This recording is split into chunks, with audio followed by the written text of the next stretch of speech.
everyone, I'm Marianne of the YouTube channel Give Cheese a Chance, where I show you how I make my own cheeses at home. Today I have with me Girth Pretty, who owns a cheese shop in Mississauga, Ontario, Canada called Lakeview Cheese Galore. He's also an international cheese judge, and you may have already seen me interview him about what it's like to be a judge for a cheese competition internationally. If you want to see that video, I'll put a link for that video in the description below so you can go directly to that interview. You'll get to see him judge some of my cheeses that I made myself. But today, Girth is here to teach us principles of creating a fantastic cheese board for a dinner party. Hi, Girth. Hello, Marianne. So let's say you're having a dinner party and you want to make an impression on your guests. How do you go about selecting which cheeses go well on a cheese board? Well, I like offering a different variety of cheese as well as made of different kinds of milk. Okay. So that's the thing that you can keep in mind when creating a cheese board. The other thing too is, are you going to offer it at the beginning, more like as hors d'oeuvre, or as I like it from Europe, you have it as a second dessert at the end of the meal. At the end of the meal, that's very sophisticated. So, yeah. But I would say typically in North America, we do serve the cheese board before. So let's just have that as our assumption today. How many cheeses do we need on a cheese board? We like having things in odd numbers, 3 or 5, or depending on how many people or how big your cheese board is, you can go up to 7, but always in odd numbers because it looks prettier on the board having those odd numbers. Do you have to have one blue and one cheddar and one Swiss and one soft cheese? How do you make those decisions? It all depends on what you enjoy. Forget about your guests, it's about you. One thing I do recommend is knowing any of your guests are lactose intolerant or are vegetarians or maybe either following Hasidic or halal dietary laws. Okay. So you can choose specific cheese that meet their requirements so that there's something that they can also enjoy. And so that would be a good reason to go to a specialty cheese shop so you can ask your cheesemonger about those cheeses. Like, are there lactose-free cheeses? There are lactose-free cheese, mostly made in the Alpine style, and where just by the way the cheese is made with milk, that they're able to extract more of the lactose naturally, and there's so little lactose they can officially call it lactose-free. Do you use color at all to choose which cheeses? I don't. No? Because for me, it's all about the cheese.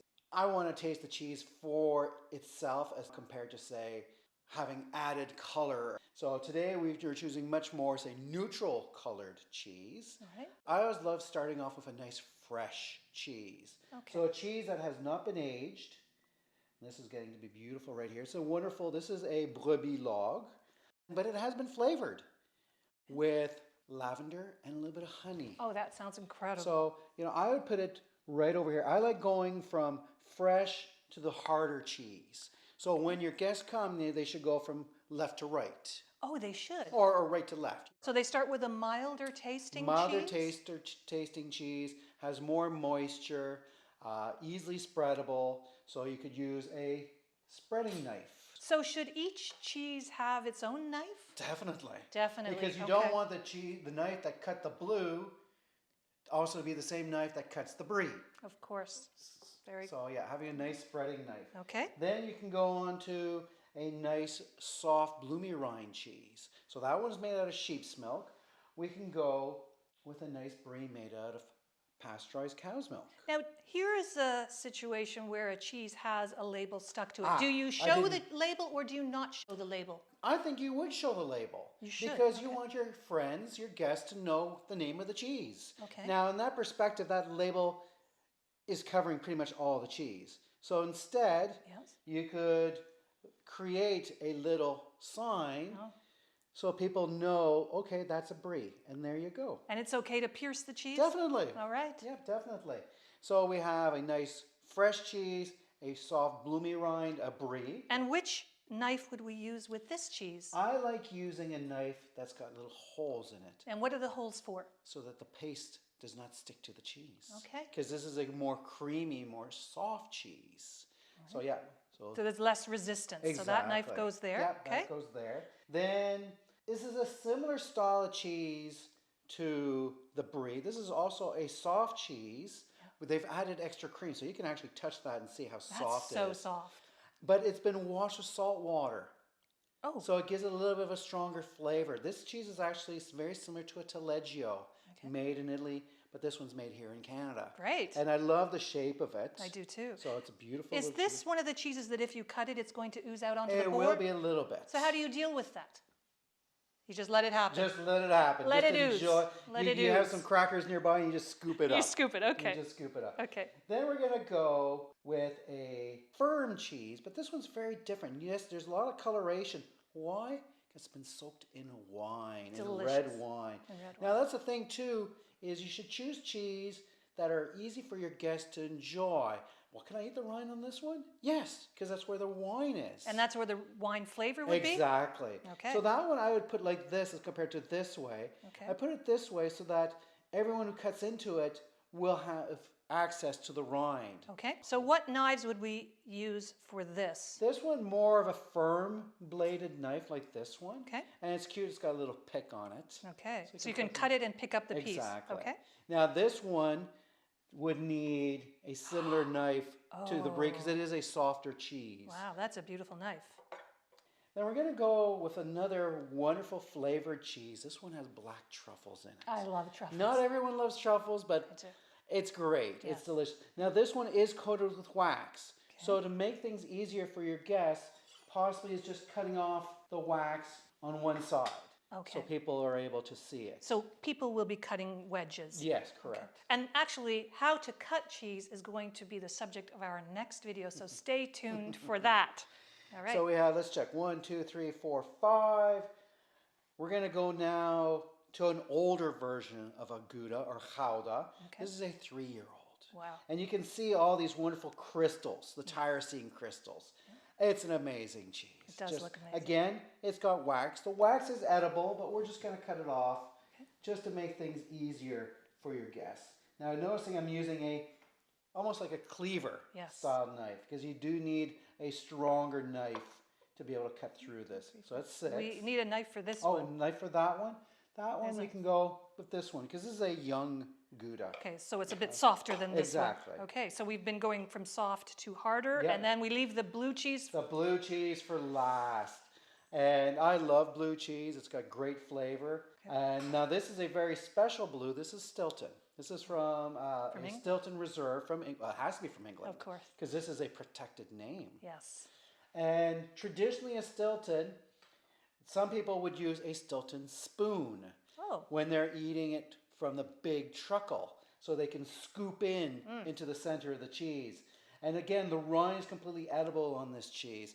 Some people don't like blue cheese because like, oh my gosh, it's gone moldy. Well, yeah, of course, it's well, blue cheese. So do these others have mold, Exactly, right? but a different mold. It's not blue or green in color. Yes. So, So that's traditionally you use this, but instead we're going to use this nice little small knife to Okay. cut. Okay. Now, what else do you have on this? Well, you got to have things to serve it with.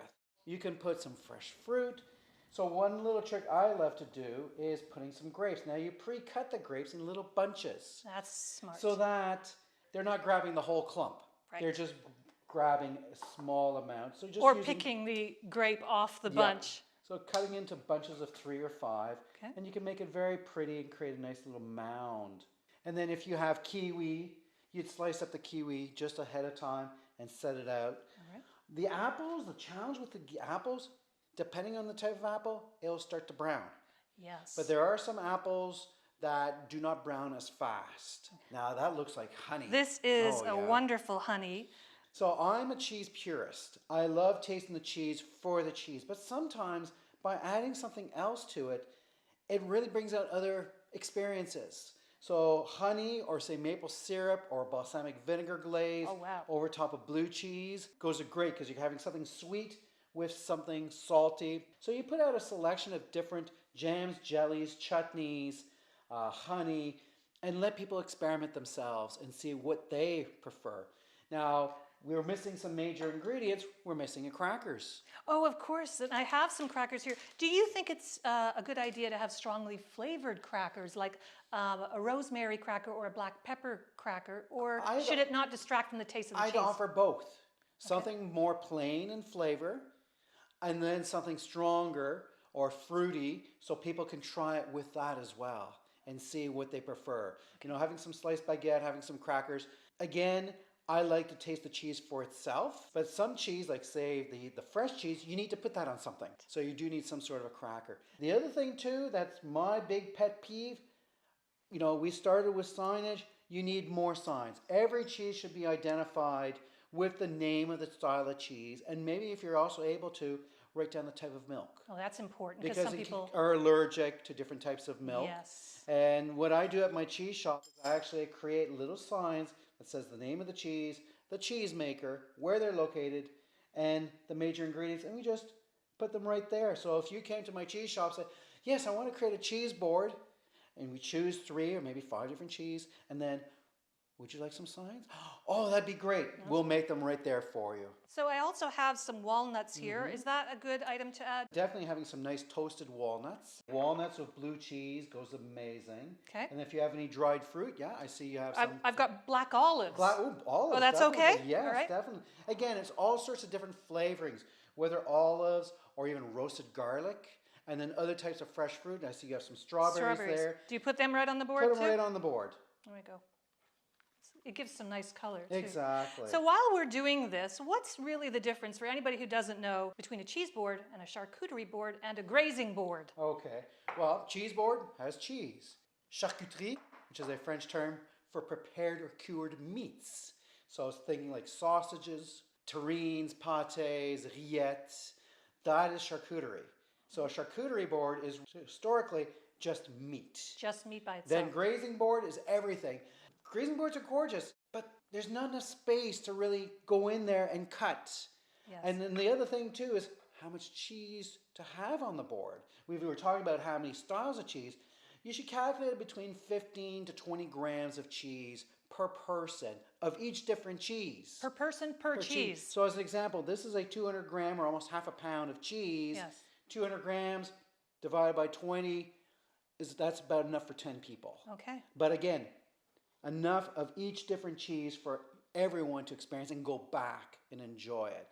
Let the cheese warm up at room temperature for 60 to 90 minutes ahead of time. And why is that? So the flavors and the aromas can wake up. Right.